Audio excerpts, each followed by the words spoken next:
হঠাৎ একটা ব্র্যান্ডের নাম দেখলাম, আলিয়া ভাটের একটা কিডসের ব্র্যান্ড, সেটা হচ্ছে গিয়ে এডে মামা। তো নামটাও খুব সুন্দর, এডে মামা। আমি দেখছিলাম, তো তারপর আমি দেখি তো ক্যালকুলেট করে যে এই ব্র্যান্ডটা এত সাকসেসফুল হয়েছে এবং খুব অল্প সময়েই নাকি ব্র্যান্ডটা খুব সাকসেসফুল হয়েছে।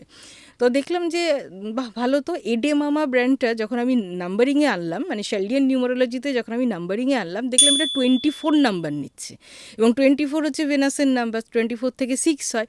এবং এডে মামা যে ব্র্যান্ডটা, সেটা কি করছে, কিডস ওয়্যারের ব্র্যান্ড, যেটা কি ভেনাসের সঙ্গে যাচ্ছে। দেখলাম দারুণ তো, মানে পুরো সিঙ্ক করে গেল ব্যাপারটা। তারপর কিছুদিন আগে আবার দেখলাম যে সৌরভ গাঙ্গুলি, আমাদের দাদা, উনি নাকি আবার একটা এথনিকের মানে ব্র্যান্ড লঞ্চ করেছেন মিন্ত্রাতে। তার নাম উনি দিয়েছেন সৌরাগ্য।